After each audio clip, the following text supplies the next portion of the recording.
ada 1, 2. Ya, hari ini saya mendapatkan tugas untuk mendiseminasikan hasil dari selama belajar saya di pendidikan guru penggerak. Ini salah satu yang saya dapatkan selama belajar mengikuti pendidikan guru penggerak tentang budaya positif. Jadi next Bu Yuni. Nah, geser ini. Nah, gitu. Nah, jadi yang apa saja yang akan kita pelajari di hari ini? Jadi yang pertama adalah terkait tentang perubahan paradigma belajar, kemudian disiplin positif, motivasi perilaku manusia, kebutuhan dasar, posisi kontrol, restitusi, dan keyakinan kelas dan segitiga restitusi. Jadi ada beberapa hal, mungkin nanti sedikit. Nah, sebelum kita masuk ke teori utamanya, yang pertama yang sering terjadi kita sebagai guru adalah adanya miskonsepsi teori terkait teori kontrol. Jadi William Glasser dalam teori kontrol teorinya yang kemudian berkembang dinamakan choice theory meluruskan beberapa miskonsepsi tentang makna kontrol. Yang pertama, ilusi bahwa guru mengontrol murid, bahwa sebenarnya bukan kita mengontrol murid, tapi murid membiarkan kita sebagai guru untuk mengontrol mereka. Karena faktor apa nanti akan dijelaskan lebih lanjutnya. Kemudian juga ada ilusi bahwa semua penguatan positif efektif dan bermanfaat. Kemudian yang ketiga ada ilusi, ini yang sering ya, bahwa kritik dan membuat orang merasa bersalah dapat menguatkan karakter. Mungkin ini tidak sepenuhnya salah kita, mungkin kita juga berasal dari didikan-didikan guru-guru kita, orang-orang tua terdahulu kita yang ibaratnya kalau orang tidak dikritik atau tidak dijatuhkan nanti mentalnya menjadi lemah. Kan ada ya pemikiran-pemikiran seperti itu yang ada, bahwa itu salah sebenarnya. Kemudian ilusi bahwa orang dewasa memiliki hak untuk memaksa, khususnya ke anak-anak. Kita sebagai guru memaksa murid itu seperti bahwa itu adalah hak, padahal tidak. Kita dan murid itu tidak boleh saling memaksa, khususnya guru ya, memaksakan kehendak muridnya. Next Bu. Nah, Stephen R. Covey, salah satu penulis ternama atau psikologis guru besar, dia mengatakan bahwa bila kita ingin membuat kemajuan perlahan, sedikit-sedikit ubahlah sikap atau perilaku Anda. Namun, kita ingin memperbaiki cara-cara utama kita, maka kita perlu merubah kerangka acuan kita. Jadi kerangkanya yang kita rubah. Ubahlah bagaimana Anda melihat dunia. Jadi sudut pandang kita juga harus mulai ditambah. Kemudian bagaimana Anda berpikir tentang manusia, ubahlah paradigma Anda. Kemudian skema pemahaman dan penjelasan aspek-aspek tertentu yang realitas. Jadi paradigmanya, kita mau usaha kayak gimana pun, kalau misalnya paradigma atau pola pikir dasar kita terhadap pandangan kita terhadap manusia ataupun murid kalau di kelas masih sama, apapun yang kita lakukan pasti tidak ada perubahan. Makanya kita harus dimulai ya dari diri kita sendiri. Selanjutnya, nah yang pertama terkait tentang disiplin positif. Ini ada potensi.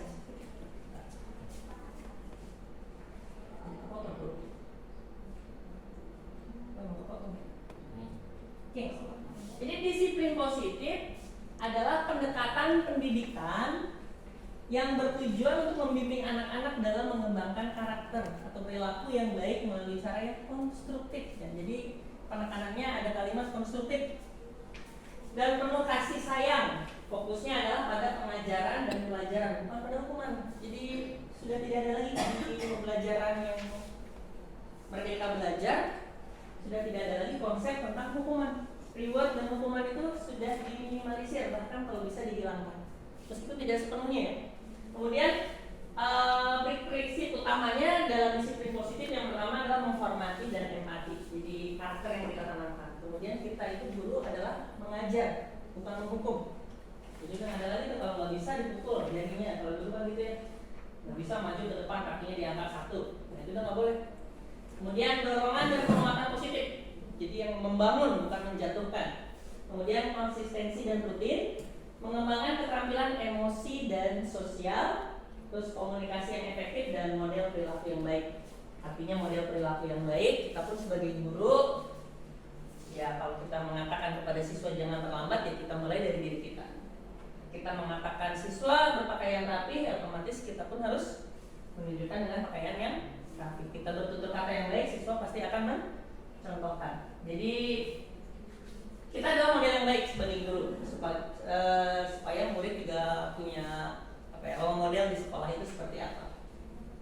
Bu Un. Ini selewat.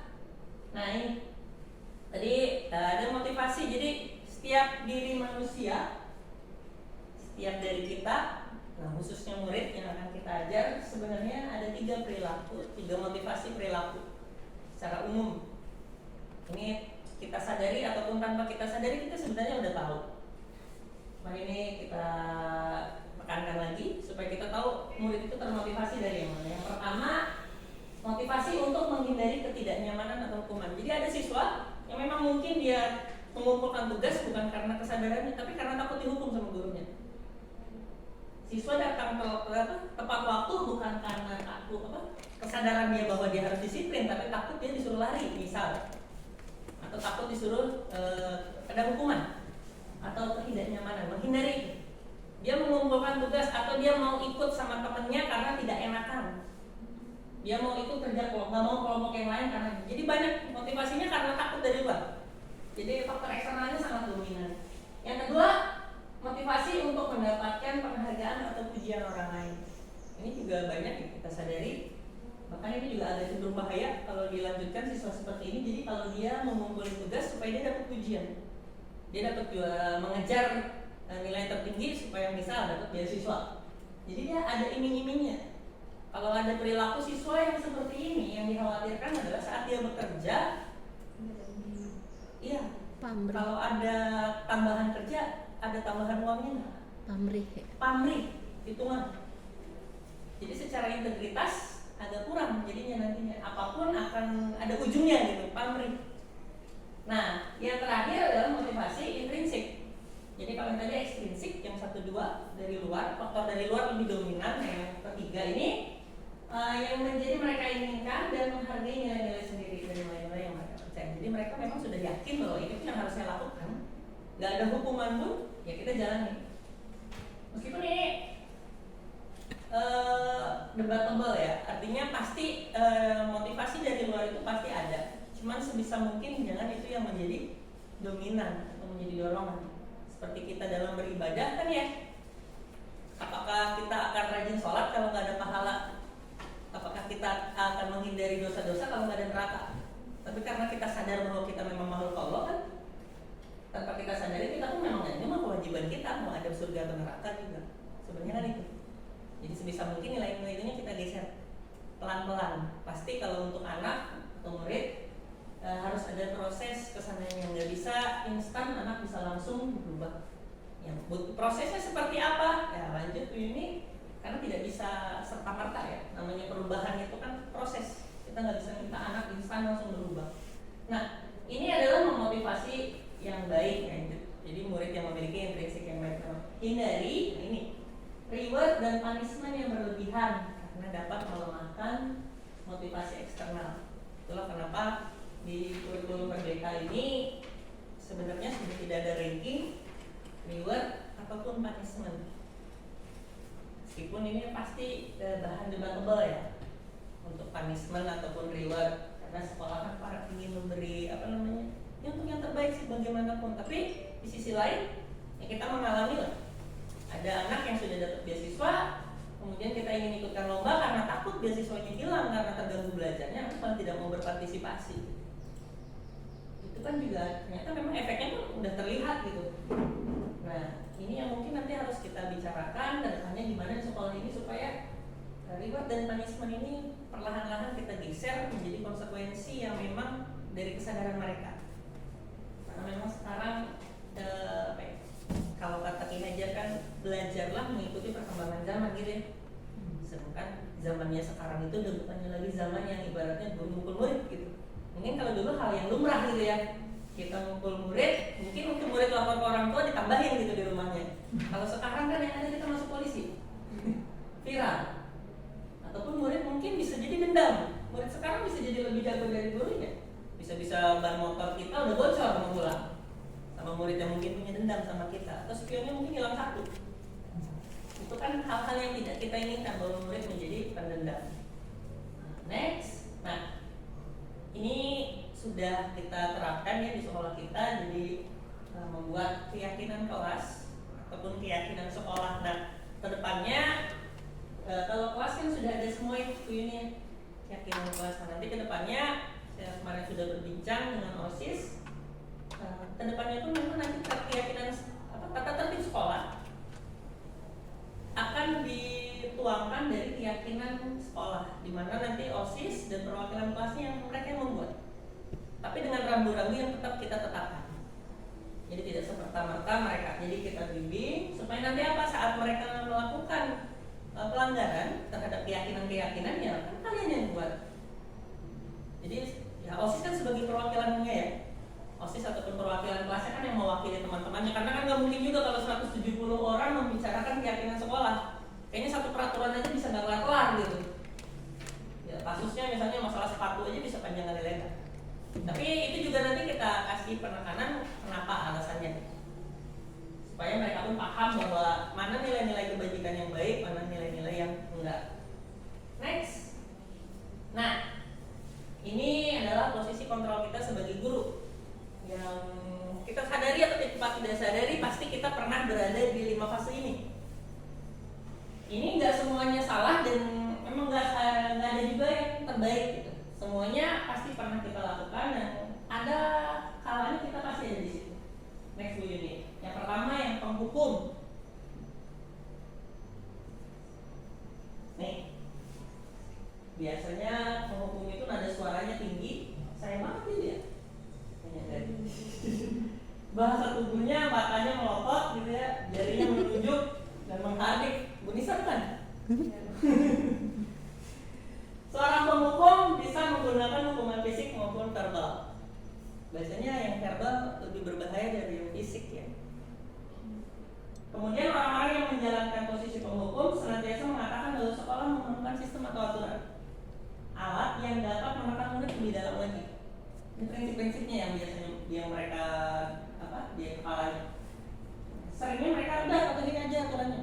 Awas ya kalau enggak itu seperti itu. Kemudian kamu nih salah dulu. Selalu yang terakhir selesai. Ini kata-kata penghukum atau judgment. Kalau dalam dan siswa itu menjustice, jadi sudah mencap. Ini nggak bagus untuk guru. Nah outputnya khawatirnya nanti siswa itu akan mendendam. Maksudnya ini kalau hukuman verbal ya, tanpa kita sadari karena ya kita sebagai manusia juga guru ya.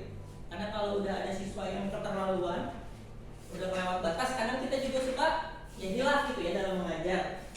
Nah kalau kita tidak buru-buru menyadari itu, minta maaf atau mengklarifikasi bahwa tujuan saya tuh sebenarnya A, B, C, D, dan kita tidak menjelaskan marahnya kita kenapa kalau ini, siswa akan menjadi pendendam, memberontak. Kemudian dia cenderung akan menyalahkan orang lain kalau dia punya salah, tidak sadar diri. Kemudian akan mengulangi terus pasti. Jadi ibaratnya kita kita kan orang tua untuk murid ya, ibaratnya kata-kata kita kan adalah doa gitu ya. Kamu ini terlambat terus ya, besok pasti terlambat lagi loh kita doakan gitu ya. Kamu tuh terlambat terus, kamu tuh begini, kamu tuh bodoh ya. Nah itu kan hindari. Ini posisi penghukum. Meskipun pasti ya tanpa sadari saya pun sendiri ya pernah gitu berada di sini. Kemudian perilaku agresif dari anak-anak. Jadi anak-anak mungkin bukannya malah nurut sama kita, dia malah makin agresif. Ini terkait hukum. Jadi ini posisi kontrol yang mungkin ya sesekali lah kita pasti pernah beradanya di situ. Tapi ya pelan-pelan nanti kita akan geser ke posisi kontrol di mana guru ataupun kita pun sebagai orang tua di rumah bisa di posisi yang lebih bagus tuh di mana sih? Pelan-pelan kita belajar bareng-bareng. Nah, selanjutnya selain penghukum ada satu lagi yang membuat merasa bersalah. Ini nih biasanya nada suaranya memelas. Kalau menghukum kan agak strength gitu ya. Kalau ini membuat merasa bersalah, biasanya nada suaranya memelas, ada halus, sedih, bahasa tubuhnya merapat pada anak, lesu. Kadang-kadang penghukum sama pembuat merasa bersalahnya bisa combine gitu ya, tergantung yang diucapkan. Nah posisi ini biasanya guru akan bersuara lebih lembut. Pembuat merasa bersalah akan menggunakan keheningan yang membuat orang lain merasa tidak nyaman, bersalah atau rendah diri. Kata-kata yang keluar dengan lembut akan seperti contoh, ibu sangat kecewa sekali dengan kamu. Itu sebenarnya tidak bagus juga. Meskipun sebenarnya kita niatnya mau bagus gitu. Berapa kali bapak harus memberitahu kamu ya, seolah-olah dia udah beberapa sering. Nah, gimana coba kalau orang tua kamu tahu kamu berbuat begini, itu kan membuat anak merasa terpojok. Outputnya kalau orang seperti ini, murid akan memiliki penilaian diri yang buruk tentang diri mereka. Jadi merasa insecure, dia merasa tidak nyaman bahwa saya itu salah ya. Murid merasa tidak berharga, cenderung frustasi. Kalau anak-anak sekarang itu apa sih istilahnya? Kalau insecure ya, anak sekarang tuh ya insecure, dan telah mengecewakan orang-orang yang disayanginya. Kemudian nangis anaknya. Ini juga kurang bagus gitu ya, meskipun pasti ya pernah ya tanpa kita sadari, kan saya bilang karena kita ya kan nggak tahu gitu, tapi pelan-pelan nanti kita coba ke yang bagus itu seperti apa sih gitu. Kemudian yang ketiga, nah ini ada plus minus kalau yang ini, menjadi teman. Ini guru, banyaklah guru di kita seperti ini. Nada suaranya ramah, akrab, sering bercanda dengan anak-anak, bahasa tubuhnya merapat pada murid, senyum jenaka. Ini kenapa saya bilang ini ada plus minusnya? Ini yang bisa ini.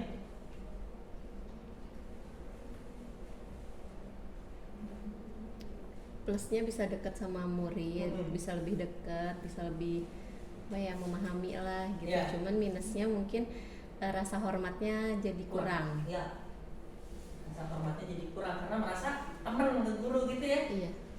Sisi positifnya juga banyak, negatifnya juga ada. Jadi ini bisa plus minus tergantung kita memposisikan kita. Kalau kita temennya udah terlalu dekat juga, ya tadi siswa bisa terlalu nyaman ataupun nanti bisa terlalu nggak ada jarak lagi gitu, nggak ada border antara guru sama murid. Terlalu dekat juga kurang bagus juga, apalagi kalau yang gurunya bujang, siswinya SMA gitu ya, ntar berlanjut jadi rumah tangga. Juga banyak kejadian seperti itu. Makanya tetap harus ada jarak antara kita dengan murid, meskipun kita teman ataupun orang tuanya. Nah, posisi di sini ya guru pasti tidak akan menyakiti muridnya, namun akan berupaya mengontrol murid melalui persuasi. Ya, jadi ada bahasa-bahasanya persuasi. Ya. Kemudian posisi teman pada guru bisa negatif ataupun positif. Positif di sini berhubungan baik, ya jadi guru muridnya baik. Nah, negatifnya posisi guru bisa suatu guru tersebut tidak membantu, maka murid akan kecewa. Gitu. Karena dia merasa teman kan.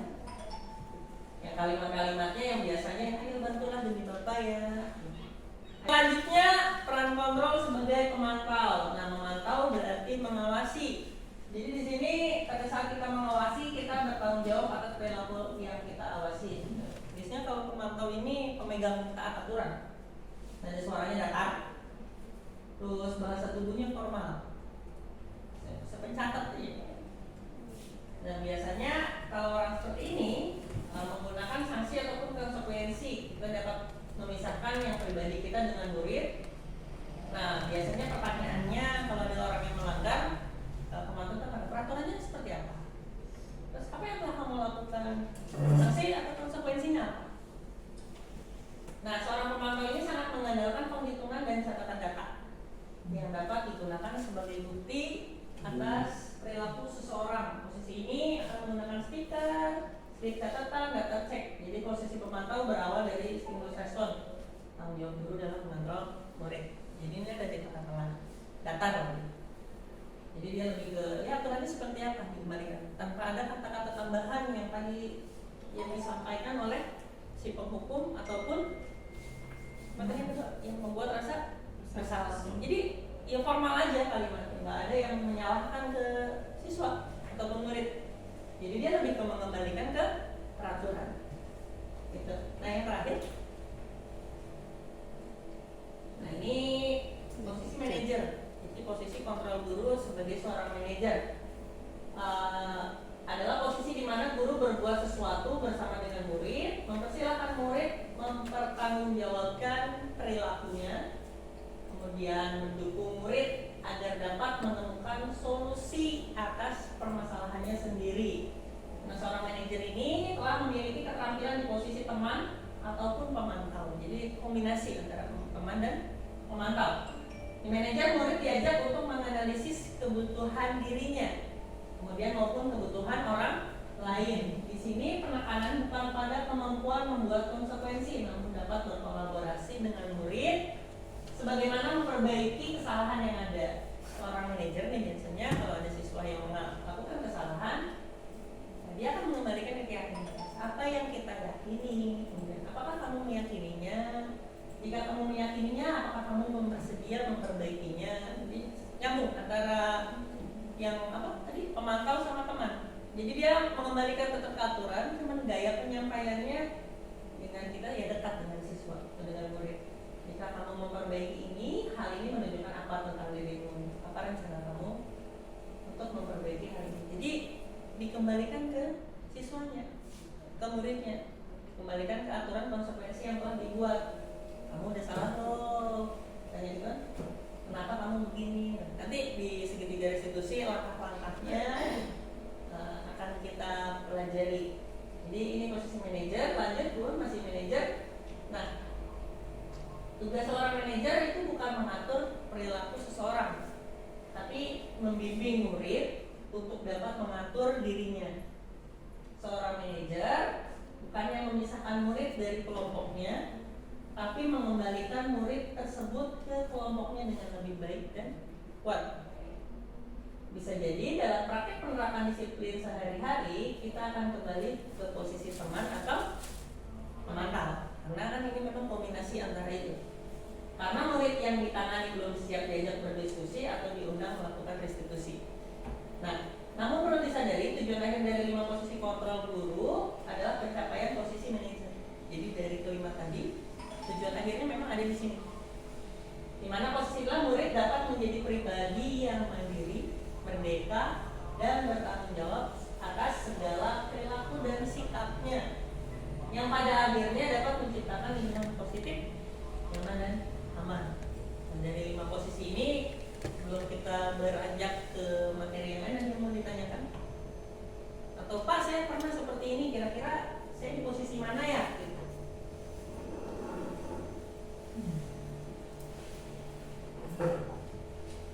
Jadi seperti itu. Jadi yang pertama penghukum, yang kedua pembuat rasa bersalah, yang ketiga teman, yang keempat pemantau, yang kelima manajer. Jadi kita semua pasti pernah ya di posisi 1, 2, 3, 4, 5. Itu 5 ini mungkin kayaknya tanpa kita sadari kita pun pernah ada di situ. Cuman mungkin masih ada iming-iming penghukum dan merasa bersalahnya di awal. Negatifnya. Meskipun ujungnya biasanya kita pun pasti mengarahkan ke supaya anak berbuat yang baik. Tadi mau nanya? Harus. Ya, boleh benar. Ya. Berarti kan posisi guru yang paling bagus kan dia ada di tingkat ketika dia memposisikan dirinya sebagai manajer ya. Nah tadi kan Koinos mengatakan bahwa ini kombinasi dari beberapa posisi yang tadi. Nah berarti dari sisanya kan ada 4 tuh. Antara si penghukum, rasa bersalah, teman, satu lagi itu apa? Pemantau. Pemantau itu mana yang paling harus kita hindari gitu? Hindari. Supaya kita berada pada posisi manajer gitu. Ya. Sebisa mungkin memang kita menghindari dari yang kelima ini, yang 4 ya, karena kalau Bu Tati mengatakan bahwa manajer itu udah gabungan antara teman dan pemantau ya. Berarti kan sisa 2 nih yang banyak unsur negatifnya. Yang pertama penghukum dan membuat merasa bersalah. Kalau saya, ini Mas Pria ya, secara pribadi, yang paling banyak harus dihindari adalah membuat rasa bersalah, bukan menghukum. Karena apa? Kalau penghukum jelas konsekuensinya biasanya ke fisik. Tapi kalau pembuat merasa bersalah ini, kenapa saya ini lebih berbahaya dari penghukum? Karena dampak psikologis. Pembuat rasa bersalah akan memiliki luka psikologis terhadap murid yang menyebabkan murid mungkin bisa frustasi, insecure, dan itu bisa jangka panjang. Kalau penghukum kan cenderung ke fisik ya, lari, selesai, capek, ya udah, anak tidak ada konsekuensi selanjutnya gitu. Paling kesal nggak. Tapi kalau pembuat rasa bersalah membuat anak menjadi minder, merasa dia harga dirinya rendah, membuat dia merasa saya ini orang yang nggak bisa ngapa-ngapain gitu.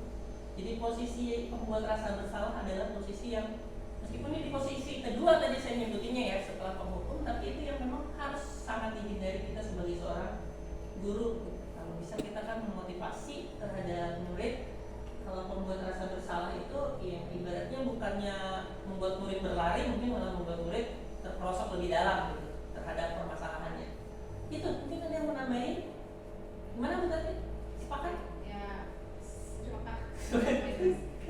Terkadang memang kita kayaknya mungkin ya selama kita mendampingin anak itu kan hampir semua mungkin sudah kita laksanakan gitu kan, menghukum dia, rasa bersalah iya, gitu. Ini lebih sering ya. Kamu tuh. Kamu ya. Enak. Iya, karena memang nikmat banget gitu kayak mau hukum gitu ya. Ya makanya kenapa manajemen emosi seorang guru itu harus di atas rata-rata gitu ya. Apalagi di usia kita SMP yang relatif anak sedang perubahan gitu ya, jadi anak-anak remaja. Jadi dengan anak SMA mungkin yang lebih kalau diajak ngobrol lebih nyambung gitu ya. Nah, mereka memang sudah dewasa. Gitu. Kalau anak kelas 7 kan masih transisi ya dari anak SD. Masih ya loncat sana loncat sini, taktilan gitu ya. Ya memang nanti kita akan pelajari kenapa sih anak seperti ini. Supaya nanti coba berdasarkan nanti kebutuhan anak, kita akan angkat beberapa kasus yang ada di sekolah kita, kira-kira mereka tuh ada di mana kekurangannya. Oke, next Bu Yuni. Nah,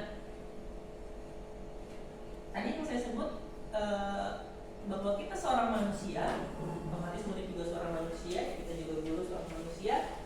Ada 5 kebutuhan dasar secara teori yang sekarang lagi digarap gitu ya, dijadikan landasan untuk kurikulum merdeka, bahwa inilah 5 kebutuhan dasar yang memang kalau tidak terpenuhi salah satu pasti akan terjadi pemberontakan dari dalam diri, sehingga mengakibatkan kondisi anak di sekolah, di kelas ataupun di rumah akan memberontak atau berbuat keluar dari relnya kalau 5 ini tidak terpenuhi. Yang pertama, nah jadi gini, dari 5 ini ada yang survival, kebutuhan untuk bertahan hidup, kemudian kasih sayang, rasa diterima, kebebasan, freedom, kesenangan, fun, dan penguasaan, power.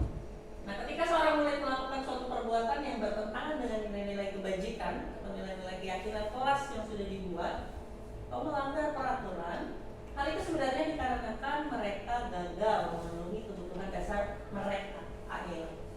Next, yang pertama, otomatis siswa itu butuh survival. Kita sebagai manusia butuh dasar survival. What we need to sustain life, as well as sense of safety and security. Jadi kalau ada anak, kira-kira seperti apa kasus di sekolah yang anak kebutuhan survivalnya kurang? Ada yang bisa mencontohkan? Oh, ini anak begini, berarti kebutuhan dasar survivalnya tidak terpenuhi. Kebutuhan bertahan hidup, makan, minum. Contoh, Angkat sebut anak atau bagaimana? anak. Maksudnya maksudnya perilaku anaknya seperti apa di sekolah kita yang pernah misalnya, oh ternyata ini karena anak tuh kebutuhan dasar ini survivalnya. Bukan di sini nggak apa-apa. Nah, apa? Mungkin Maksudnya nyebut merek? iya, kita lihat anak yang ada gitu kan. Ketika dia di sekolah itu sering di siang hari itu dia sering ketiduran ketika di dalam kelas. Ya, ketika ditanya kenapa sampai ngantuk berat, saya tidur jam 1, saya tidur jam 2 Bu, atau mungkin ada juga saya harus bangun jam 3 Bu. Oh ya, apa yang kamu lakukan pada saat jam-jam tersebut? Yang pertama mungkin ketika ada 2 kasus ya. Kasus yang pertama, saya bantu ibu saya untuk menyiapkan jualan. Jadi, saya harus bangun jam 3 pagi atau mungkin sebelumnya sudah bangun, sehingga pas saya tuh siang itu ngantuk. Satu lagi itu kan untuk bertahan hidup ya, ketika dia membantu orang tuanya untuk bekerja. Satu lagi ketika zaman sekarang anak banyak menggunakan teknologi yang bahasanya joki. Iya, joki. Ya, sampai jam 2 dia baru tidur sehingga kurang istirahat pas siangnya. Ya dia seperti itu, karena dari joki game itu dia dapat big gitu kan, dan saya tanyakan uang itu kamu kemanakan? Saya kasih mama saya, jadi gitu. Nah itu mungkin contoh yang ada di kita dan imbasnya di sekolah. Jadi ini contoh satu ya, survival berarti sebenarnya anak-anak tersebut bukan anak-anak yang bandel karena orang ujung-ujungnya bandel gitu. Mereka tuh pasti ada sebab akibat. Nah, penanganan yang harus kita lakukan adalah ya kita harus tahu dulu akar permasalahan anak itu kenapa seperti itu. Jadi tadi survival sudah ada contohnya ya. Nanti kan tinggal solusi bagaimana untuk mengatasi permasalahan-permasalahan tersebut. Jadi bukan solusinya serta merta anak itu karena kesiangan atau tidur di rumah gitu ya. Karena harus kita tahu dulu asal muasal penyebab seorang anak berbuat demikian. Karena pasti ada ujungnya kok. Pasti ujung-ujungnya kelima kebutuhan dasar ini. Yang pertama adalah survival. Atau misalnya mengambil makan punya temannya gitu ya. Mengambil minum karena mungkin tidak dikasih bekal oleh orang tua. Banyak contoh-contohnya. Selanjutnya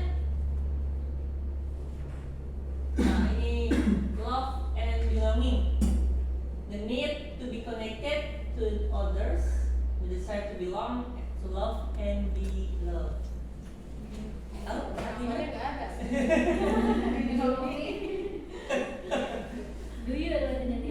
Jadi cinta dan rasa cinta dan rasa dimiliki. Ada contoh anak kita yang seperti ini, bukan kasus pacaran ini ya. Pacaran termasuk nggak kira-kira? Kira-kira kasus pacaran termasuk kebutuhan dasar ini nggak? Mungkin beda kategori kasih sayang kali. Beda kategori kasih sayang ya. Karena ada yang namanya afeksi. Afeksi itu kasih sayang yang dibutuhkan di keluarga. Cuma terkadang kalau dia tidak dapat dari keluarga, apalagi sekarang ada ayah dan ibu yang dua-duanya bekerja, sehingga mohon maaf terkadang kurang diperhatikan, mereka cari di aktivitas lain gitu. Jadi kalau ada anak di kelas, murid yang caper itu banyak tingkah, itu berarti dia memang mungkin kurang rasa dicintai dan rasa diperhatikan. Jadi bukan tidak serta merta, anak ketakutan banget gitu. Kamu itu sudah terjadi. Itu banyak gitu, anak-anak kita kumpul banyak ya. Banyak. Gitu yang seperti itu ya. Kita harus tahu dulu background keluarganya seperti apa, di rumah kamu seperti apa, supaya kita tahu kebutuhan dasar apa yang dia tidak terpenuhi, sehingga saat kita mengkasih konsekuensi ataupun pelanggaran, misalnya dia melakukan pelanggaran, kamu harus seperti apa ya, tepat sasaran jadinya gitu. Jadi ya itu tadi kebutuhan restitusinya adalah nanti melengkapi ya, kebutuhan dasar yang tidak dia terpenuhi. Itu untuk kasih sayang ini, jadi dia perlu perhatian. Jadi biasanya anaknya banyak tingkah ya di kelas atau mengganggu yang lain, ya caper lah ya. Dia mencari perhatian ke guru karena di rumah dia tidak mendapatkan itu. Mungkin karena orang tuanya sibuk bekerja, duanya tidak ada yang memberikan perhatian, atau mungkin ibunya ada di rumah tapi mungkin anaknya banyak gitu ya, jadi dia cari perhatiannya dengan cara seperti itu. Lanjut. Power, the need to be your best, to matter, to leave a legacy, to have an impact, to be competent. Ada kan? Power, penguasaan, kalau di bahasa Indonesianya kebutuhan akan penguasaan. Biasanya kalau penguasaan ini selain itu penghargaan terhadap apa yang dia sudah dapat. Ada contoh di kita? Ada nggak? Ada ya? Misalnya pengakuan. Iya, pengakuan. Jadi kadang beberapa siswa itu kalau kita mau mengikuti lomba siswa kan harus betul ini aku nih yang menang gitu kan. Itu seperti pengumuman. Iya, itu bukan pengakuan ya. Ini juga pengakuan. Atau saya kok nggak diajak untuk lomba? Nah itu juga kalau ada seperti itu juga power ya. Dia merasa kok saya nggak dipilih gitu ya. Atau kok saya nggak jadi ketua kelas? Kok saya nggak terpilih ikut lomba ini? Kok saya nggak ikut untuk tampil di sini? Nah itu juga kebutuhan dasar ya. Jadi seseorang itu pengen diapresiasi atas apa yang sudah didapatkannya. Meskipun kalau kita kembalikan ke yang awal kan tadi, itu berarti motivasinya ekstrinsik dong ya, motivasi ingin dihargai, karena memang itu adalah kebutuhan dasar kita. Cuman memang sebisa mungkin kita minimalisir supaya itu tidak menjadi motivasi utama atau motivasi satu-satunya dalam dia berbuat kebaikan ataupun dalam hal belajar. Lanjut. Yang keempat, freedom, ability to do what you want when you want without restriction. Apa artinya ini? kebebasan. Kebebasan. Iya kan? Ya, kemampuan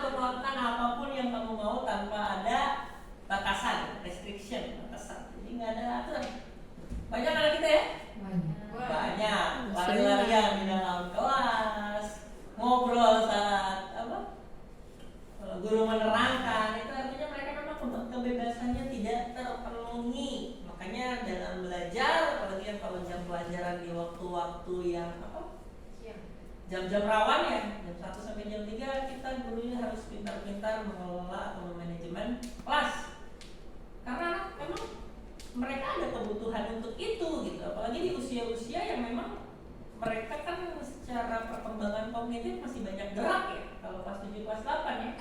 Sehingga kalau mereka tidak tersalurkan ya mereka akhirnya menyalurkannya di tempat yang tidak seharusnya. Yang seharusnya mereka duduk rapi karena kebebasannya belum terpenuhi, geraknya belum terpenuhi, ya mereka gerak-gerak di kelas gitu.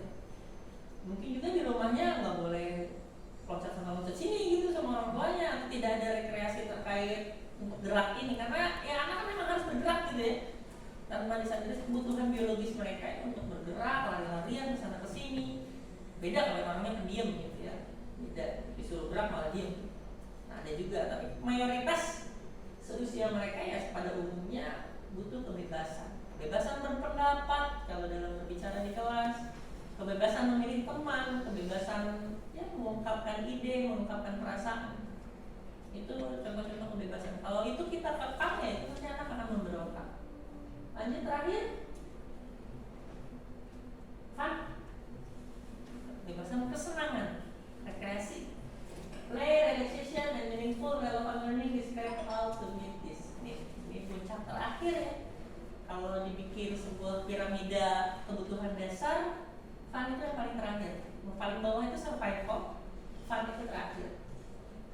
Jadi penyebab pemberontakan itu dari makin bawah itu makin rentan gitu. Kalau saya buat sebuah piramida kebutuhan dasar gitu ya, teori awalnya, nah fun ini paling terakhir. Jadi memang perlu juga mereka itu kesenangan gitu. Makanya kalau dalam belajar itu ada ice breaking atau ya share lah yang membuat mereka senang gitu, yang tidak melulu harus belajar. Kita kasih yang mereka senangi apa, meskipun ada kadarnya ya, enggak semuanya juga harus ini. Ada yang ini nggak kira-kira anak kita tidak terpenuhi kesenangan, tapi mungkin kebanyakan dia dari rumah gitu ya, mungkin dia tidak pernah diajak main oleh keluarganya, tidak pernah rekreasi, tidak pernah ya rekreasi lah senang-senang. Kan yang punya anak di rumah sering-sering diajak jalan. Kasihan nanti anak kita beronar di sekolah, mungkin di rumahnya gitu, nggak pernah diajak jalan atau diajak main sama kita orang tuanya.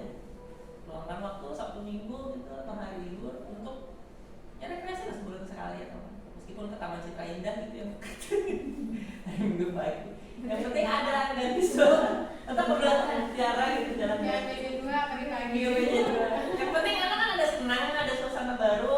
Jangan odong-odong. Yang penting ada yang baru yang mereka buat senang gitu ya. Karena kalau mereka itu tidak terpenuhi bisa jadi mereka buat yang aneh-aneh di sekolahnya gitu, yang membuat mereka merasa apa ya, pengganti kesenangannya. Khawatirnya kan belok ke yang arah lain yang tidak kita inginkan. Karena untuk mengisi kesenangan ini kan banyak ya caranya. Bermain game berlebihan, mungkin karena memang apa, faktor kebutuhan dasar kesenangannya tidak terpenuhi. Yang paling berbahaya lagi adalah kalau udah sampai ke narkoba. Karena narkoba kan memberi rekreasi instan gitu ya, tanpa harus jalan-jalan dia udah bisa terbang kemana-mana sambil ngehayal gitu. Halu, ngerokok, itu kan bisa jadi memang karena yang gak ada kesenangan gitu. Jadi banyak faktor karena tidak terpenuhi itu bisa beloknya kemana-mana. Itu tidak selamanya kasusnya ada di sekolah. Next. Nah ini kita sama terakhir aja. Segitiga restitusi. Bagaimana cara penanganan siswa?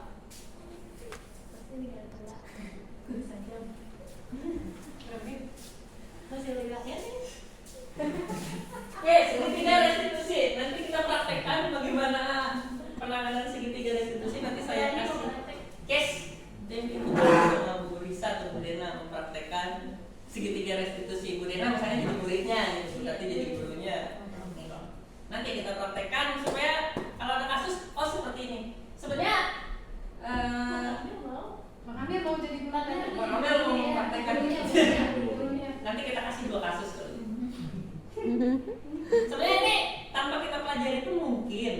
tanpa kita sadari kita pernah melakukan ini, cuman kita nggak tahu istilahnya gitu kan ya.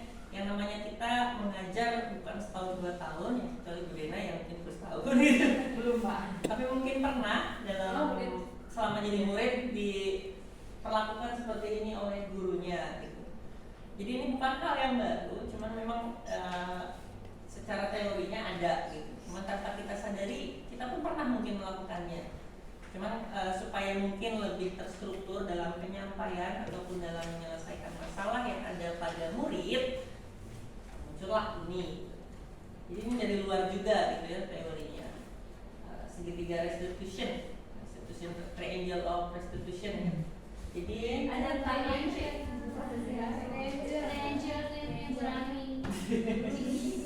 nah, tahapannya dalam segitiga restitusi yang pertama adalah menstabilkan identitas, nanti akan diterangkan. Jadi saling terconnected ya. Validasi tindakan yang salah, kemudian menanyakan keyakinan. Ini prosesnya untuk mencapai restitusi. Jadi bukan 3 ini terus selesai. Ada 4 sebenarnya ya restitusi itu sendiri. Jadi 3 ini untuk mencapai restitusi. Makanya disebutnya segitiga restitusi. Jadi sebenarnya segitiga ini adalah solusinya. Untuk menemukan solusi ini ada 3 tahapan untuk mencapai itu. Yang pertama,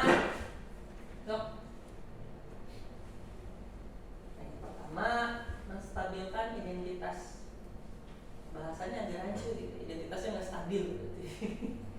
Anaknya nggak stabil. Jadi bagian dasar dari segitiga bertujuan untuk mengubah identitas anak dari orang yang gagal. Itu ada dalam tutup yang itu. Karena melakukan kesalahan menjadi orang yang sukses. Jadi dari gagal menjadi yang sukses. Anak yang melanggar peraturan karena sedang mencari perhatian, yang tadi kebutuhan dasarnya tidak terpenuhi, adalah anak yang sedang mengalami kegagalan. Dia mencoba untuk memenuhi kebutuhan dasarnya, namun ada benturan. Jadi nyambung ya. Jadi kebutuhan 5 tadi tidak terpenuhi, kemudian ada benturan, dia merasa tidak nyaman, akhirnya dia gagal. Nah, kalau kita mengkritik dia, maka kita akan tetap membuatnya dalam posisi gagal. Makanya tadi di awal banget tadi saya mengatakan bahwa dengan menjatuhkan, mengkritik, tadi ada opini seperti itu ya, membuat anak menjadi sukses itu juga salah. Justru akan membuat anak semakin terperosok. Itu pemikiran-pemikiran yang agak bahaya. Nah, kalau kita ingin ia menjadi reflektif, maka kita harus meyakinkan si anak dengan cara mengatakan kalimat-kalimat ini. Ya, berbuat salah itu tidak apa-apa. Kemudian nggak ada manusia yang sempurna. Ya, saya juga pernah kok melakukan kesalahan seperti ini, seperti itu. Nyebutin aja nggak apa-apa. Kemudian kita bisa menyelesaikan ini, yuk kita selesaikan. Kemudian Bapak Ibu tidak tertarik mencari siapa yang salah, tapi Bapak ingin mencari solusi dari permasalahan ini. Jadi tidak menjustifikasi anak, kamu tuh gini. Ini udah ke arah manajer ya. Kemudian kamu berhak merasa seperti itu. Kamu, apakah kamu sedang menjadi teman yang baik buat dirimu sendiri? Jadi kita kembalikan dulu ke anak-anak, kita stabilkan dulu emosinya, kita buat anak tenang dulu, jangan membuat anak takut, membuat anak dekat.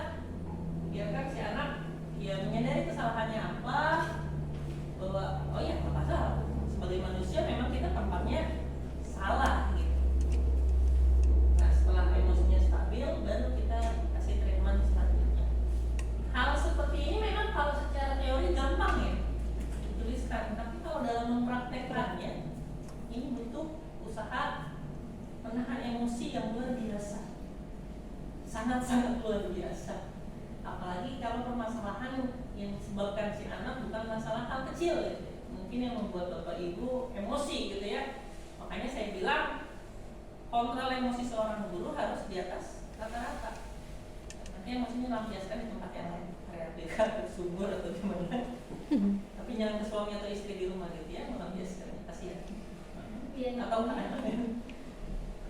Ya, harus kita memang memanajemen emosinya karena itu pasti sulit. Lanjut, nah setelah anak sudah stabil, sudah tahu nih kebutuhan dasarnya apa, kemudian dia sudah menerima terima kesalahan dia, kemudian kita validasi tindakan yang salahnya. Nah, menurut teori kontrol, semua tindakan manusia baik atau buruk pasti memiliki maksud dan tujuan. Saat si anak 7C si A mukul si B, pasti kan ada dasarnya kenapa dia sampai mukul. Kita tidak boleh mencap dia sebagai preman ataupun berandalan ataupun tukang berantem gitu. Kalau kita sampai mencap seperti itu, nanti si anak akan jadi seperti itu. Tadi balik ke yang konsep awal tadi. Nah, seorang guru yang memahami teori kontrol pasti akan mengubah pandangannya dari teori stimulus respon ke cara berpikir proaktif yang mengenali tujuan dari setiap tindakan. Kita mungkin tidak suka sikap seorang anak yang terus-menerus merengek, tapi bila sikap itu mendapat perhatian kita, maka itu telah memenuhi kebutuhan anak tersebut. Jadi anak ya tadi yang kurang love care tadi ya, kurang cinta dan perhatian. Nah, kalimat-kalimat di bawah ini mungkin terdengar asing buat kita sebagai seorang guru, karena kita pasti jarang. Namun bila dikatakan dengan nada tanpa menghakimi dan memvalidasi kebutuhan mereka, mungkin akan efeknya lebih baik. Contohnya, padahal kamu bisa melakukan yang lebih buruk dari ini ya. Maksudnya, padahal kamu bisa melakukan yang lebih buruk dari ini. Artinya kan kita tidak menyalahkan sepenuhnya. Padahal kamu tuh bisa begini ya, tapi enggak, kamu masih baik. Terus kamu pasti punya alasan kamu melakukan itu. Mungkin ini sering ya, cuman dengan narasi yang berbeda ya. Dan kamu patut bangga pada dirimu sendiri karena kamu telah melindungi sesuatu yang penting buat kamu. Ini misalkan kalau si anak yang mungkin orang tuanya dihina terus tiba-tiba mukul ya, itu yang sering ya di kita ya, yang nyebut nama orang tua atau mengatakan orang tuanya gimana ya. Ini kita bisa berikan ke anak yang melakukan itu. Kita validasi dulu kenapa dia seperti itu. Kemudian kamu boleh mempertahankan sikap itu, tapi kamu harus menambahkan sikap yang baru. Ini memang harus dipraktekkan ya kalau segitiga restitusi itu, dan dibiasakan gitu. Apalagi kita namanya siswa SMP, kita saya bilang posisi transisi dari anak-anak ke remaja, otomatis pasti kebutuhan dasarnya itu berubah kan, ataupun bertambah. Kebutuhan itu pasti sejalan dengan perkembangan usia mereka. Saat mereka juga usianya bertambah, otomatis kebutuhan dasarnya juga bertambah. Kan kebutuhan dasar kita semua juga bertambah kan saat sudah nikah, masih single, masih anak-anak, berubah gitu. Lanjut Bu Yuni. Nah, setelah divalidasi ya kita kembalikan ke keyakinan. Makanya perlunya tadi di awal tadi keyakinan kelas atau keyakinan sekolah berasal dari siswa, dari murid, supaya saat kita mengembalikan kepada mereka ya kita enak gitu. Teori ini menyatakan bahwa kita pada dasarnya termotivasi secara internal ketika identitas sukses telah tercapai dan tingkah laku yang salah telah divalidasi. Jadi divalidasi dulu nih salahnya di mana ya. Maka anak akan siap dihubungkan dengan nilai-nilai yang dia percaya, baru kembalikan ke peraturan sekolah dan berpindah menjadi orang yang dia inginkan.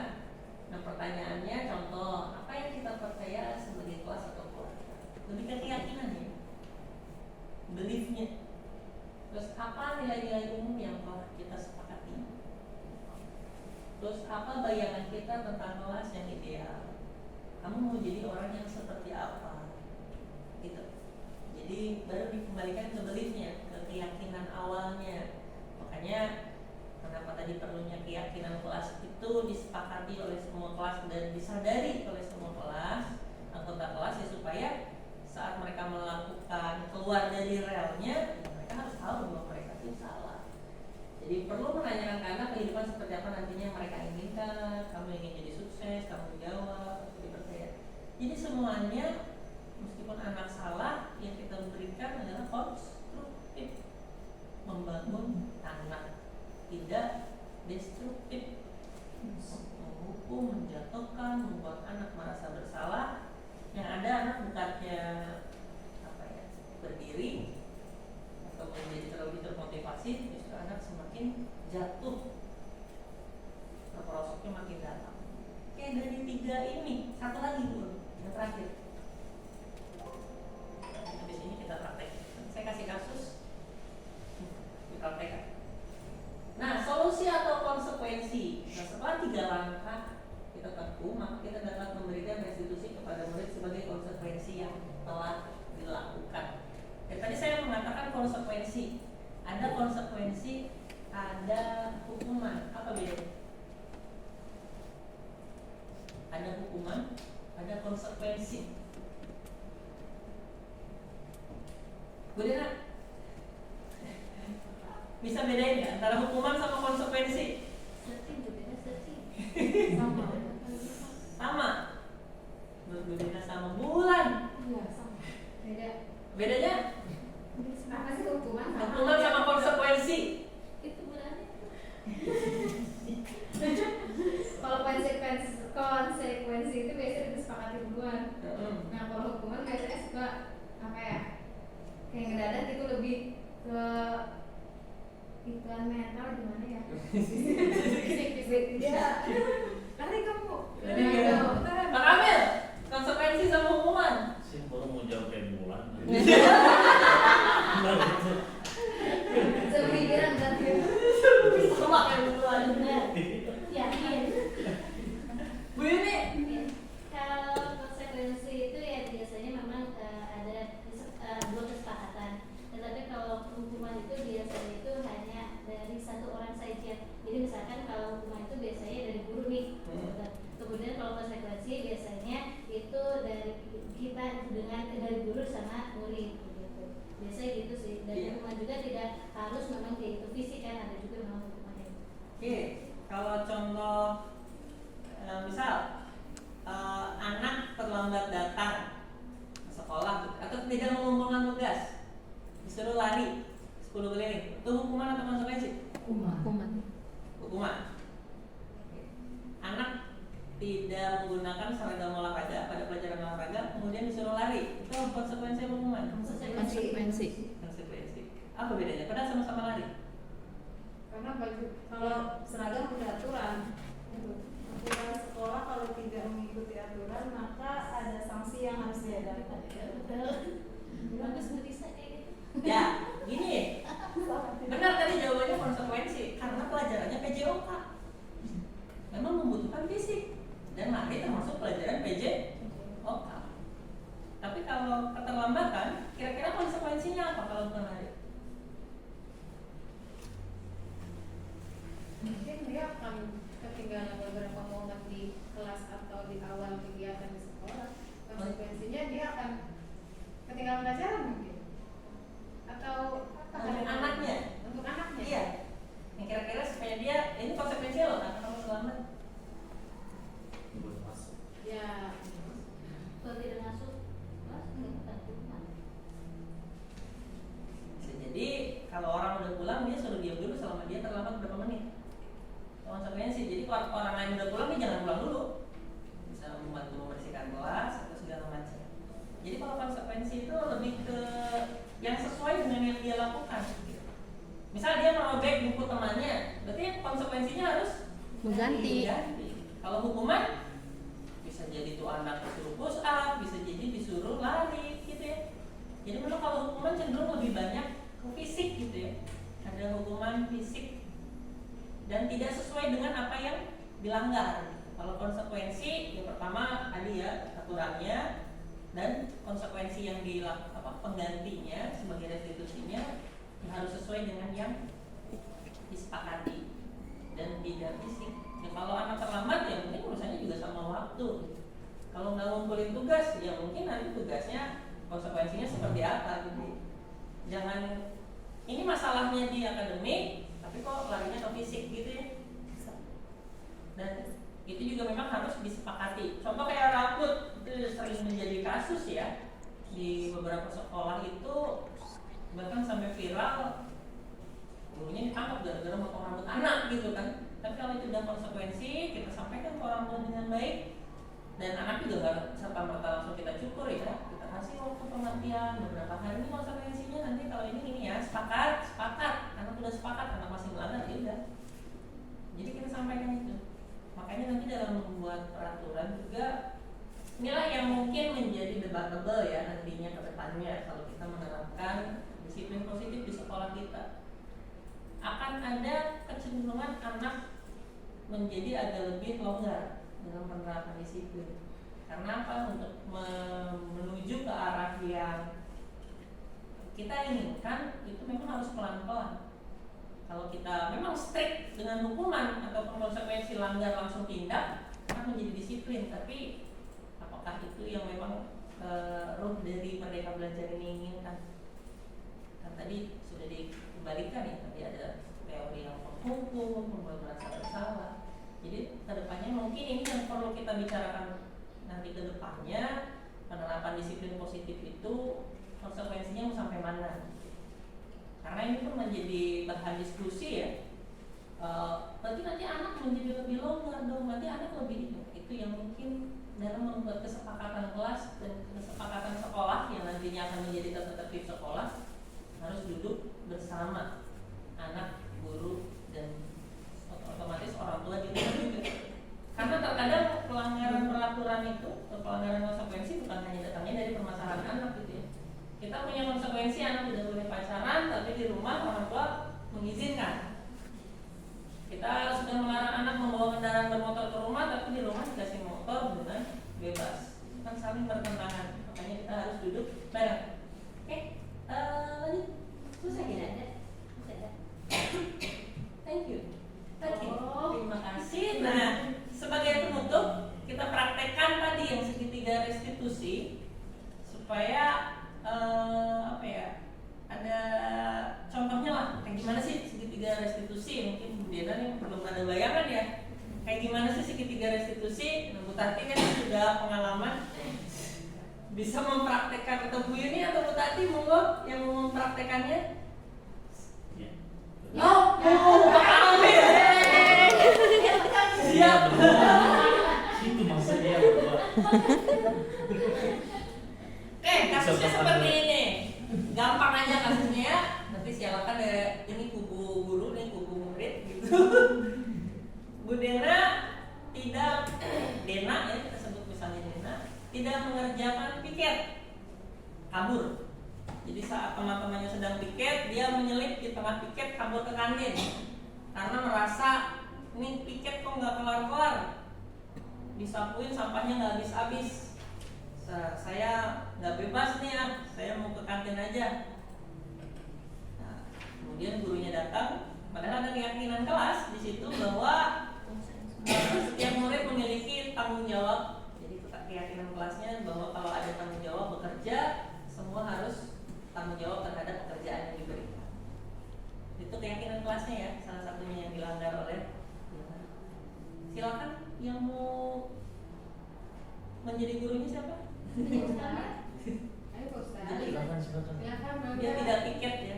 Keyakinan kelasnya yang dilanggar adalah tidak tanggung jawab. Jadi tidak memikul tanggung jawab. Padahal dia punya jadwal piket. Monggo. Pak Ustaz ada ini. Ayo Pak Ustaz. Contohnya untuk pengalaman. Silakan. Silakan.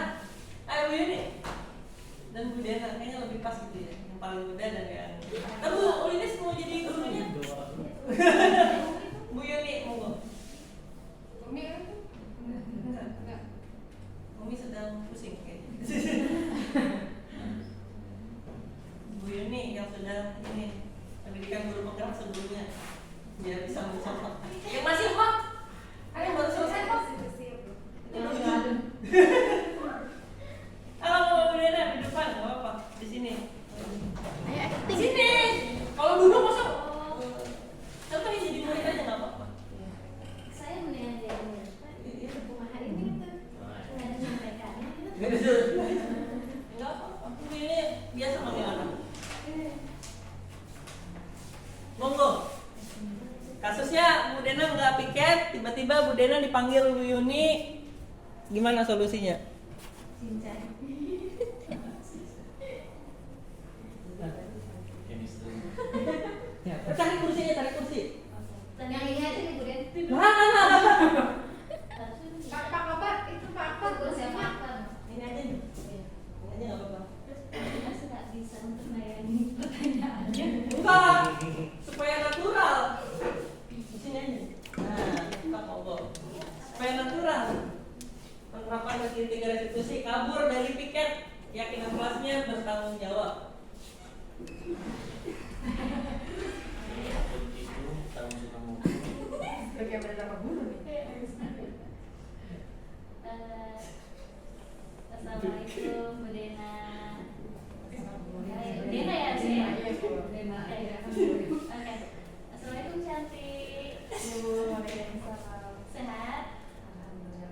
Tadi itu mendapat laporan nih dari Bu Tanti, katanya Dena ini ya ke kantin setelah jam pelajaran, pada saat jam pelajaran.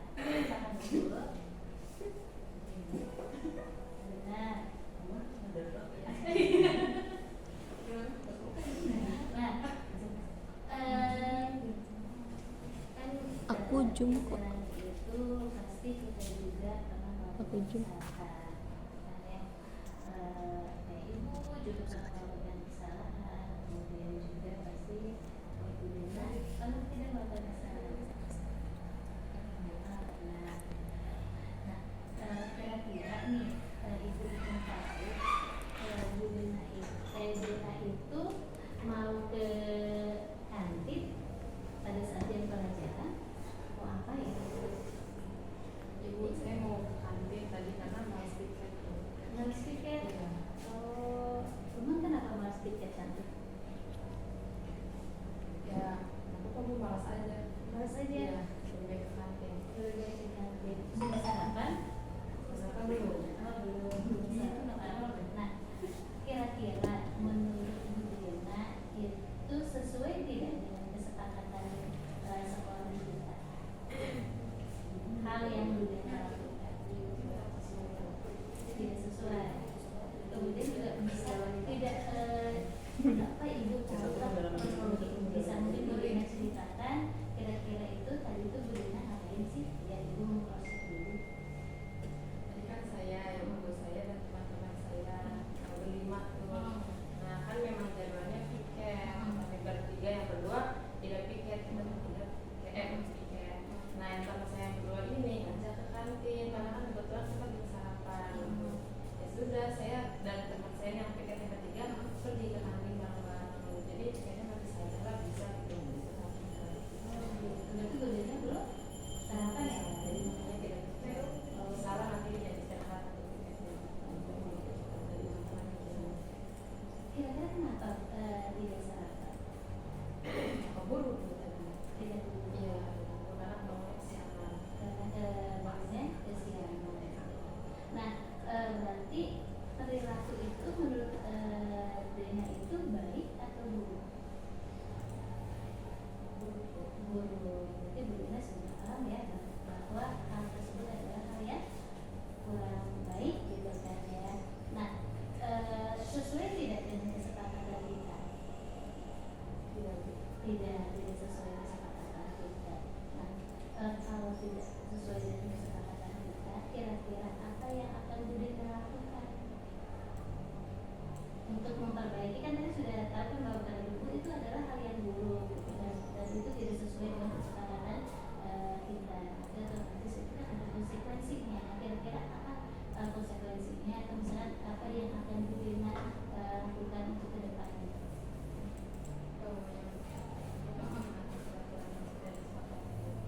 Mentaati peraturan yang sudah itu sudah Tidak akan lagi maksudnya kayak udah ada jadwalnya piket nggak akan diganggu lagi. tidak akan lagi kabur-kaburan. Tapi Bu Dena sudah harus janji, itu Bu Dena sudah paham gitu kan. Berarti Bu Dena bisa kembali lagi ke kelas gitu, untuk sekarang pelajaran siapa sih? Jalan Burisa. Pelajaran bisa. Jadi Dena bisa masuk ke kelas pelajaran bisa. Maaf ya Bu, sebelumnya atas tindakan saya yang kurang baik.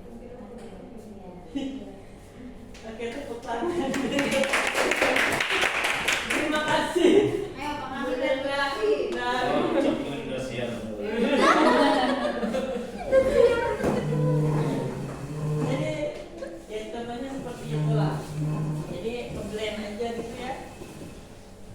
Jadi kalau masih ada anak yang melanggar dan yang seperti ini, step-stepnya seperti itu. Tadi restitusi terakhirnya aja ya. Nah, kembalikan ke Bu Dena. Nanti kamu konsekuensinya mengapa? Bisa aja misalnya, berarti nanti minggu depan mau ya jadi penanggung jawab piketnya, kamu yang ngontrol teman-teman kayak gitu. Jadi mungkin karena dia kurang kebebasan, dia pengen mengontrol teman-temannya, jadi supaya ada tanggung jawabnya, dikasih tanggung jawab lebih gitu ya. Itu juga bisa gitu, supaya dia tidak mengulanginya. Ini udah kita kasih dia tanggung jawab untuk piket, kamu jadi penanggung jawab hari itu ya gitu. Supaya nanti, oh saya ada tanggung jawab. Ada mau contoh lagi? Boleh Pak. Bisa bagus nih kalau mau jadi contoh nih. Muridnya bulan gitu ya. Boleh berantem storyboard sambil. Oh, Pak Amir muridnya. Kasusnya satu lagi ya. Bisa jadi gurunya. Ya ini murid cowok. Murid cowok ya. Anak STM. Udah lupa caranya. Ya? Udah lupa caranya. Iya. Ini ada makanya. Jadi intinya yang penting menstabilkan identitas. Tadi kalau dilihat yang tadi Bu Dena sama Bu ini menstabilkan identitasnya di mana tuh? Pastinya di mana? Saat ngapain? Satu ini ngomong apa? Ibu juga. Ibu juga pernah. Iya, pernah melakukan kesalahan. Jadi dia juga ternyata gurunya nggak pernah piket dulu di masa. Sampai sekarang. Jadi ya guru mencoba, siswa mencoba Gak mau nyapu di rumah. Tapi jujur Makanya punya bibi. aku kesapi kan. pernah. Nah jadi untuk memvalidasi juga hati-hati ya dalam menstabilkan identitas, jangan asal pilih kalimat juga. Khawatir anak kita tuh udah kritis gitu. Berarti lebih baik yang stabil apa sih? Bisa jadi semua orang pernah salah. Iya, Jadi gitu. tergantung situasi dan kondisi ya. Kecuali memang kita juga dulu pernah nggak piket gitu, supaya apa relevan gitu. Artinya ya hati-hati gitu. Nanti kamu ngerokok, iya ibu juga dulu pernah salah. Jadi, oh ibu ngerokok dulu waktu mudanya. Artinya hati-hati juga dalam mengambil kalimat-kalimat untuk menstabilkan identitas tadi. Takutnya ya anak kita kan beda ya sama kita gitu, mungkin yang dulu. Tapi dibalikin repot semua anak. Itu tergantung kasus Situasi dan kondisi dan kasus gitu. Dan mungkin masih banyak lagi kalimat-kalimat untuk menstabilkan identitas. Bisa. Yang Catat dulu, penting bisa. tujuan utamanya adalah ya kita mengetahui kebutuhan dasar dia aja. Sebenarnya kan di situ ya, menstabilkan identitas, kebutuhan dasar apa sih yang tidak terpenuhi, dan ada kalimat statement bahwa kita tidak menyalahkan murid. Itu poin utamanya sebenarnya di situ. Kita tidak menyalahkan dia. Pak kami udah siap. Semua Pak kami udah siap. Kami udah siap nih. Dan jangan pernah toksik ya. Jadi ya, oh atau enggak tadi Bu Dena kerudung hitam, berarti Bu Rani yang itu. Bu itu kan coklat sama saya. Jadi Iya, Bu, anak ya, cowok. Mirna itu sangat mendalami. bisa sama Pak Amir. Ini juga berdua tadi udah terlihat sangat mendalami. Lanjut Pak Aduh, Amir. aduh. Pak Rani yang mana? Ayo Pak Amir, bisa. Saya kasih kasusnya nggak susah kok, gampang. Ayo Pak Rani yang nih. Kapan lagi sama saya doain ini kursi? Gimana aja jawabnya? Iya, kasusnya ya. Kasusnya tidak menghargai orang lain. Jadi Sama Pak, saya dulu. Pak Kamil, Bu Nisa sebagai wali kelasnya, Jangan ngadep situ, nggak kelihatan ekspresi. Pak Kamil meledek temennya yang punya nilai ulangan lebih rendah dari dia. Ya lah, gitu bos, gitu. Ini. Jadi Pak Kamil, nilai lu cuma segitu, dong 100. Situ juga. Nah, gitu. Tapi Tapi nilai keyakinan kelas yang dilanggar Terus dari kemarin disuruh-suruh dulu sama diri. iya benar. Menghargai teman ya, Ya. menghormati orang lain. ini. Konsekuensinya. Dia manggil dia lagi nanti Syamil. Iya, gitu. Iya, Mil. Jadi intinya Pak Kamil Sama Nisa, saya udah. Bu Nisa? meledek, cenderung mungkin membuli ya. Ada bisa membuli nggak itu kalau meledek nilai? Ya bisa. Ah, kamu mau bodoh nih, gua dong segini nilainya. Makanya pintar gua belajar. Nah nanti restitusinya seperti apa? Keyakinan kelas yang dilanggarnya berarti apa? Tidak menghargai teman, tidak menghormati orang lain. Monggo. Tuh Bu Nisa, ya Bu Nisa udah ini. Bu Nisa, ayo. Bu Nisa udah ini. Enggak, Paginya Ahmad dia paling benar tadi. kasihan Bu Nisa. Kasihan Kasihan Bu Nisa mah Bu Nisa. Iya, iya. Ayo. Oh, itu udah siap. Bu Nisa bisa. Seleksinya Bu Nisa. Bu Nisa. Nanti kalau dibentak doain aja yang banyak. Bu Nisa hati-hati Pak Ustadz, Bu Nisa.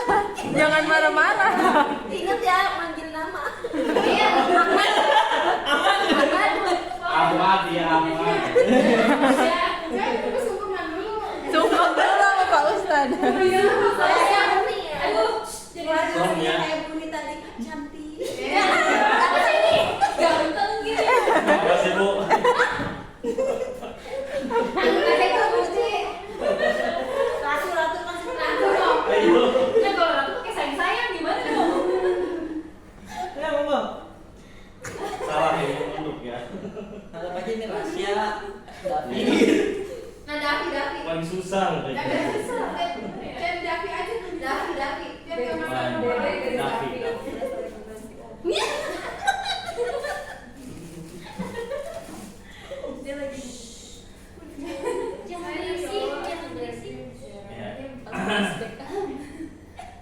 Davi, Pak kami lucu. Soalnya Davi Oh gitu. Ada ya, ibu beda kali ya. Ya Bu, itu tadi si itu siapa? Naren. Itu nilainya Bu tadi saya ejek gitu soalnya lebih kecil Bu. Emang berapa nilai Davi dan Nari? Nol Bu, terus-terusan. Iya. Saya kesel Bu. Bisa kesel itu, emang ada masalah apa kamu dengannya saya? Enggak sih, soalnya kan dia pernah ngejek saya juga soalnya Bu, gitu. Makanya saya membalas gitu. Gitu. Kalau misalnya nanti kamu dibalas juga sama mereka, kamu akan terus-terusan seperti itu. Ya enggak sih Bu, dia berharapnya dia sadar. Kalau nggak sadar dulu gimana? Ya udah saya tahu.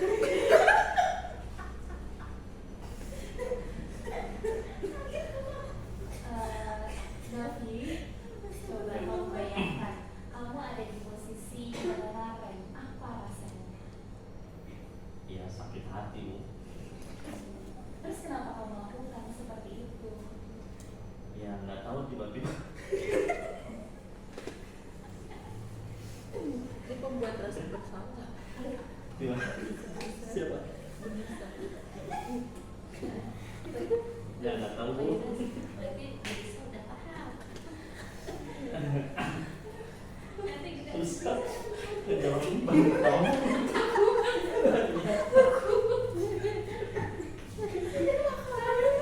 Bilangin jangan sekali.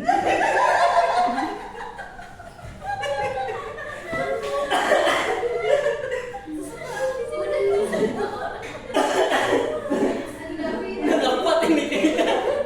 Oke. Kita langsung kita ke bagian restitusinya. Jadi sudah mengakui kira-kira konsekuensi apa yang akan diberikan oleh Nisa kepada Davi. Sedih aku. Konsekuensinya nangis. harus apa gitu? Iya Davi, jadi next time coba kamu hindari hal-hal seperti itu agar kita juga bisa menjaga perasaan orang lain. Begitupun kamu nanti kamu juga akan dihargai oleh orang lain. Ya siap. Nggak mau. Udah gitu aja. Soalnya kalau terpaksa. Ah, kok terpaksa? Terpaksa. Iya, Suruh soalnya. ngapain? Itu udah gitu aja. Udah. Udah. Yakinannya udah. Oke, terima kasih. Aku gak konsen ah. Gak konsen. jangan lihat mukanya. Ternyata tidak mudah gitu ya. Mukanya adem jadi kayak pesawat.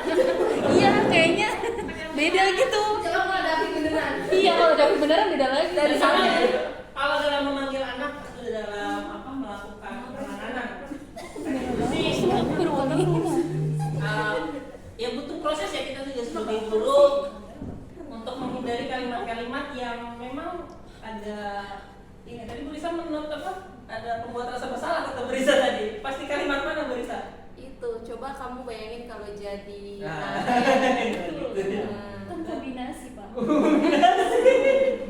Jadi itu membuat Makanan kalau kombinasi enak kalau kombinasinya martabak gitu. Dan ya, nanti tadi ya kita nilai ya, kamu harus bisa menghormati ya. Kalau enggak, dan meskipun niatnya mungkin tadi si Naren apa Davi sih, mungkin niatnya meledek atau ibu supaya dia termotivasi. Mungkin kalau kamu pengen memotivasi, coba pakai cara yang lain, bukan dengan cara meledek, itu bisa ya. Memberi solusinya restitusinya harusnya tadi ada tambahan kamu minta maaf, itu satu, karena dia sudah melakukan kesalahan terhadap Naren gitu ya, kepada temannya karena meledek. Jadi restitusinya yang pertama, setelah ini kamu minta maaf, yang kedua tolong jangan diulangi kembali, kalau bisa kamu mengajak teman-temannya belajar nilai yang kurang. Jadi mengkonstruksi dia menjadi yang lebih baik dan memberi dia tanggung jawab lebih, karena dia kan udah unggul gitu secara kelas. Kalau bisa kamu ajak belajar kelompok segala macam seperti itu ya. Jadi tidak menjatuhkan, tidak ada yang merasa disalahkan, maka kita beri dia tanggung jawab lebih. Mungkin itu saja untuk sesi hari ini. Terima terima kasih atas waktunya ya. Kita berdoa semoga kita bisa jadi guru yang lebih baik ke depannya. Amin. Kita bisa menjadi guru yang menitik beratkan pembelajaran yang berpihak kepada murid-murid kita. Amin. Terima kasih. Wabillahi taufiq wal hidayah. Wassalamualaikum warahmatullahi wabarakatuh. Waalaikumsalam warahmatullahi. Thank you semuanya. Tapi masih susah tahu kalau misalnya anak ngelakuin salah kita pengen